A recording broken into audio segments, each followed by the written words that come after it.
Hi everyone, Larry Bailey here, Awesome Technologies Inc., bringing you the newest newsletter. This one is dated March 18th, 2024. I'm recording this on the 19th because yesterday was a travel day. We're out here for the ICE Mortgage Technology Conference. We're in booth 520.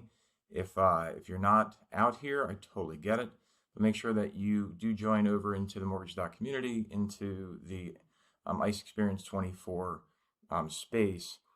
To catch all the updated information, to make sure that you're reviewing this information as it's posted, and also to make sure that you participate in this week's wrap-up show. It's on March 21st. We're going to be live streaming it all day, so make sure that you join up, and we're going to be talking about everything that's happened in the ICE Mortgage Technology Experience 2024 event happening this week. We're going to break down all the breakout sessions as well as insights, information, things we heard, things we saw, things we didn't see. Sometimes that's important too. This information here for the weekly newsletter is brought to you from MBS Highway. If you ever need anything with regards to market information, get over to mbshighway.com, get a subscription. Barry Habib and team have been rock solid for at least 20 years. Forever, just forever. So great stuff. And also, again, thanks to Awesome Technologies for always supporting this. And guys, do a workflow review. Some people call it health check. It's really not a health check per se. If you ever want to see an example of what this workflow and technology review looks like, I'll send you an example document. There's nothing else like it out there, especially because we give you the specific bullet points that you want to attack, whether you do it or whether you hire us or you hire anybody else to get this work done. It's just my advocacy to making sure that you're always doing what you should be. So let's get into this newsletter. This one's going for the week. We're going to review the week of March 11th, 2024. And if you're watching this on Mortgage Community on video, great. If you're listening to us on podcast, get over to Mortgage Community and check out the video replay. And that way you can see everything that I'm sharing on screen, because a lot of this comes across on screen better than it does just you hearing my voice. So both consumer and wholesale inflations were hotter than expected last month, plus retail sales in February rebounded from January's sharp decline, but not as much as economists had forecasted. Here's the headlines. There is upside surprise to consumer inflation. I'll have to check that out. Wholesale inflation comes in hot. The next story is February retail sales below estimates. And the last story is new seasonal adjustments impact jobless claims. So the upside surprise to consumer inflation is the first story, and this is brought to you from the Bureau of Labor Statistics. And the latest consumer price index, that's CPI, showed that the inflation rose 0.4% from January to February, coming in right around forecasts. Core CPI, which strips out volatile food and energy prices, increased 0.4%, while the annual reading fell from 3.9 to 3.8. Kind of been doing this dance up and down, up and down, up and down, but slowly going down. So trend lines are always important.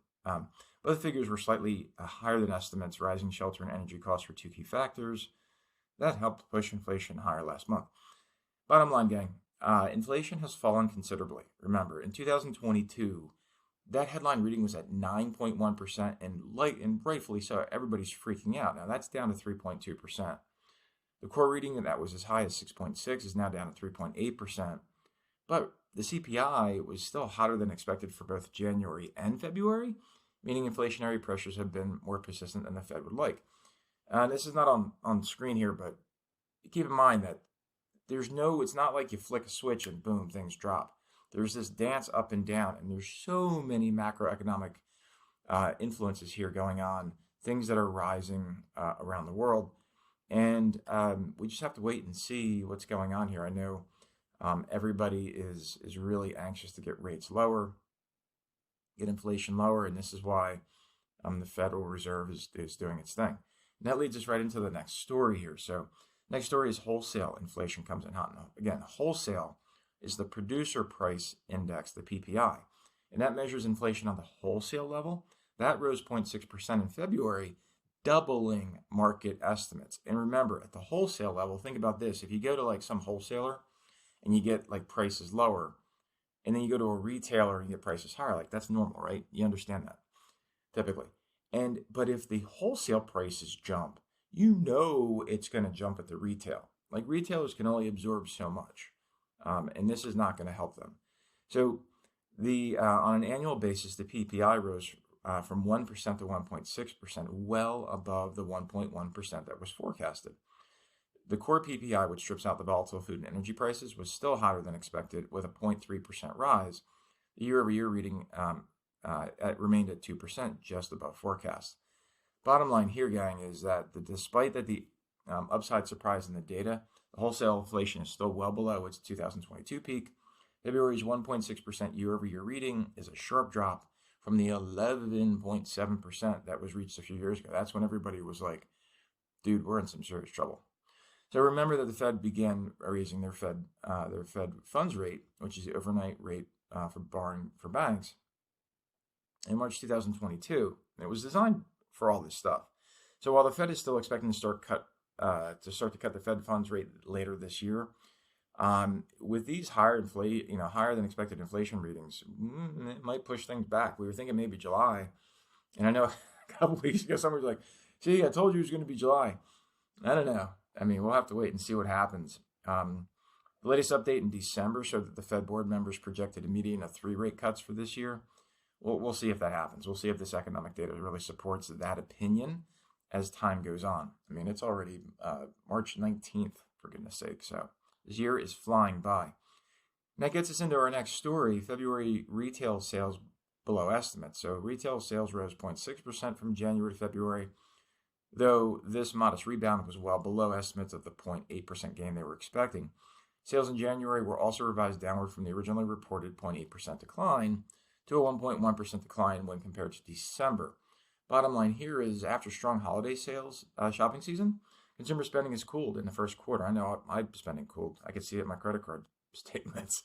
So while January's harsh weather certainly impacted sales at the start of the year, the growing use of credit cards and buy now, pay later programs could also be contributing to slower spending as consumers pay back the holiday season and other debts. The Fed will closely be watching this retail sales reports, as it indicates a strengthening economy, and it might also impact their monetary policy decisions later on this year. Next story is new seasonal adjustments impact jobless claims. So there were 209,000 initial jobless claims filed in the latest week, marking a decline of 1,000 applications for new unemployment benefits from the previous week. Now, continuing claims continue to rise, and this rose by 17,000, with 1.811 million people, a lot of people, still receiving benefits after filing their initial claim. Bottom line in this story is that the latest continuing claims is much lower than the 1.9 million readings we've been seeing, but the decline is not due to improving conditions of hiring. In fact, the Bureau of Labor Statistics changed their seasonal adjustments, which has caused big revisions throughout the prior week's reportings. Yet, even with these adjustments, continuing claims are still trending higher compared to a year ago, showing that it's becoming harder for some people to find new employment once they're let go. On a related note, the latest Small Business Optimism Survey from the National Federation of Independent Businesses showed that small businesses are struggling on the labor front, with plans to hire and plans to increase compensation, both hitting 3-year lows. And at the larger level, mid and certainly large size, I'm starting to see some folks that are starting to hire again, and we'll have to wait and see what happens. Family hack of the week: March Madness means munchies. This corn-side caramel corn, courtesy of Taste of Home, will be a slam dunk with family and friends. My mouth is watering. Like, seriously, it's out of control. Pop 6 quarts of popcorn. Oh my gosh, 6 quarts of popcorn, and set those aside. Preheat your oven to 250 degrees Fahrenheit, and you're going to grease two 13 by 9 inch baking pans. In a large saucepan, combine 2 cups of brown sugar, 1 cup of butter cubed, 1/2 cup corn syrup, and 1 teaspoon of salt. Bring all of that to a boil over medium heat and boil for 5 minutes, stirring occasionally. Don't scald that. It's easy to burn that stuff, so make sure you do it gradually.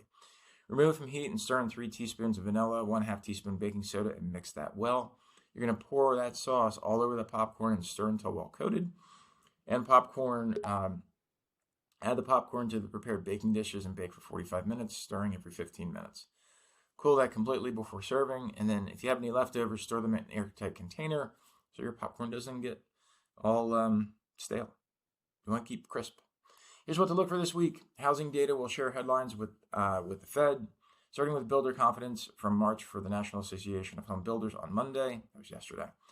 And by the way, yesterday's report, you can see the market responded favorably to that. Where are we here? Tuesday brings news on February's housing starts and building permits, while existing home sales data follows Thursday. Actually, you know what? I'm recording this Pacific time, so that the Tuesday for housing starts and building permits are probably out, and you can kind of see that this is doing good stuff. So 10 basis points, and the U.S. Treasury fell 2 basis points. Still sucks that's over 4, but we'll see what happens here. The Fed's meetings begin Tuesday with a monetary policy statement and press conference coming tomorrow, Wednesday. Investors will closely be listening for news regarding timing of rate cuts later this year. Also of note, the latest jobless claims and update on manufacturing for the Philadelphia region will be reported on Thursday. Gang, thanks very much for always listening to these updates and reports. I will keep doing them, provided you keep listening to them. So there you go. There's the cycle. Anything we can ever help you with, any type of mortgage technology, custom development, Encompass plugins, solutions for Meridian Link or Byte Pro, we're here. And I'm a workflow guy. So one of the things I like to do is get in there and evaluate workflows. If I can ever help you do that for your company, let me know. And we'll take care of you. If you ever want an example of what that report looks like, just let me know. I'll get it over to you. Thanks, everybody. Have a great rest of your day. Take care.